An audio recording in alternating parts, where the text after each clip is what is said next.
ത്രിയേക ദൈവത്തിന്റെ അതിപരിശുദ്ധമായ നാമം വാഴ്ത്തപ്പെടുമാറാകട്ടെ. എല്ലാവർക്കും നല്ലൊരു സുദിനം ആശംസിക്കുന്നു. പ്രിയപ്പെട്ടവരെ, ഇന്ന് നമ്മൾ ചിന്തിക്കുന്ന ഒരു വചനം പരിശുദ്ധനായ പൗലോസ് ശ്ലീഹ കൊരിന്ത്യസഭയ്ക്ക് എഴുതിയ 2-ാം ലേഖനം 5-ാം അധ്യായം അതിന്റെ 17-ാമത്തെ തിരുവചനം. ആകയാൽ മശീഹായിൽ ജീവിക്കുന്ന ഏവനും പുതിയ സൃഷ്ടിയാകുന്നു, പഴയവ കടന്നുപോയിരിക്കുന്നു. മശീഹാ മൂലം തന്നോട് നമ്മെ രമ്യതപ്പെടുത്തിയ ദൈവത്താൽ എല്ലാം പുതിയവയായി തീർന്നിരിക്കുന്നു.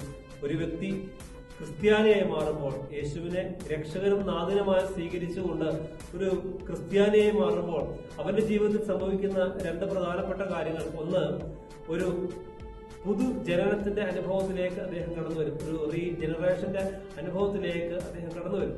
പ്രിയപ്പെട്ടവരെ, അവന് ഒരു പുതിയ വ്യക്തിത്വം ലഭിക്കും, പുതിയ ഒരു ഹൃദയം അവന് ലഭിക്കും. എസെക്കിയേൽ പ്രവാചകന്റെ പുസ്തകത്തിൽ പറയുന്നത് പോലെ, നിന്റെ ശിലാഹൃദയത്തെ മാറ്റി മാംസലമായ ഒരു ഹൃദയം വെച്ചുപിടിപ്പിക്കും. പ്രിയപ്പെട്ടവരെ, ക്രിസ്തുവിനെ നമ്മുടെ രക്ഷകനും നാഥനുമായി സ്വീകരിക്കുമ്പോൾ, ഒരു വ്യക്തി ക്രിസ്ത്യാനിയായി മാറുമ്പോൾ, പരിശുദ്ധാത്മാവിന്റെ പ്രവർത്തനത്തിന് ഒരു വ്യക്തിയെ പൂർണ്ണമായി സമർപ്പിക്കുമ്പോൾ അവന് പരിശുദ്ധാത്മാവ് ഒരു പുതിയ ഹൃദയം അവന്റെ ജീവിതത്തിൽ കൊടുക്കും.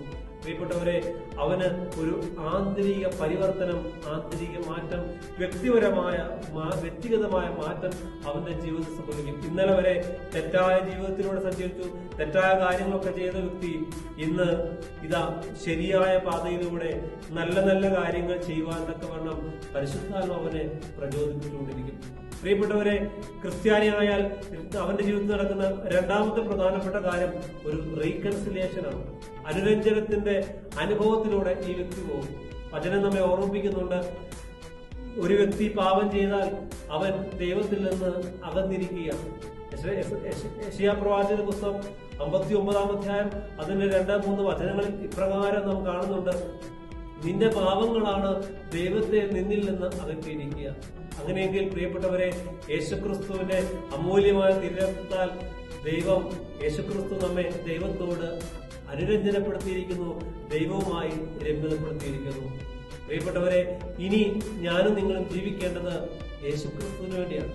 ഇന്നലെ എനിക്ക് വേണ്ടി മരിച്ചു ഉയർത്തെഴുന്നേറ്റ യേശുക്രിസ്തുവിന് വേണ്ടി ഇനിയുള്ള ജീവിതം ജീവിക്കുവാനായിട്ട് നമുക്ക് സാധിക്കട്ടെ. പ്രിയപ്പെട്ടവരെ, ഒരു ക്രിസ്ത്യാനി എന്ന നിലയിൽ നമ്മൾ വിചിന്തനം ചെയ്യേണ്ടത്, ഒരു വിശുദ്ധിയുടെ ജീവിതം നയിക്കുവാൻ എനിക്ക് സാധിച്ചിട്ടുണ്ടോ? ഞാൻ പലപ്പോഴും ഒക്കെ വീണു പോയിട്ടുണ്ടെങ്കിൽ ആ മേഖലകളെ ഓർത്തൊന്ന് പശ്ചാത്തപിക്കാം. ഒരുവൻ ക്രിസ്തുവിലായാൽ അവൻ പുതിയ സൃഷ്ടിയാണ്. പഴയത് കടന്നുപോയി എന്ന് വചനം പറയുമ്പോൾ, ഇതാ ഒരു പുതുക്കത്തിന്റെ അനുഭവം എന്റെ ജീവിതത്തിൽ നഷ്ടപ്പെട്ടു പോയെങ്കിൽ ഇന്ന് പരിശുദ്ധാത്മാവിന്റെ സഹായം തേടി പ്രാർത്ഥിക്കാം. എന്നെ ഒന്ന് പുതുക്കണമേ, നവീകരിക്കണമെന്ന് പ്രാർത്ഥിക്കാം. പ്രിയപ്പെട്ടവരെ, അനുരഞ്ജനത്തിന്റെ ശുശ്രൂഷ, ഒരു നിരപ്പിന്റെ ശുശ്രൂഷ നമ്മുടെ ജീവിതത്തിൽ അനുദിനം നടക്കുവാൻ നമുക്ക് ആഗ്രഹിക്കാം. ദൈവത്തോട് അനുരഞ്ജനപ്പെടാം, മനുഷ്യനോട് അനുരഞ്ജനപ്പെടാം, സഹോദരങ്ങളോട് അനുരഞ്ജനപ്പെടാം.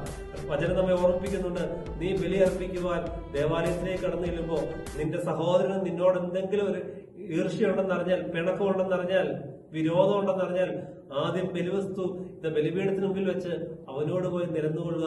ഒരു അനുരഞ്ജനത്തിന് ശുശ്രൂഷ നമ്മുടെ ജീവിതത്തിൽ അനുദിനം നടക്കുവാനായിട്ട് ഇടയാകട്ടെ. പ്രിയപ്പെട്ടവരെ, അതിന് ഈ വചനഭാഗം ഇടയാകട്ടെ എന്ന് പ്രാർത്ഥിക്കാം. സർവശക്തനായ ദൈവം നിങ്ങളെല്ലാവരെയും വാഴ്ത്തി അനുഗ്രഹിക്കുമാറാകട്ടെ. ആമേൻ.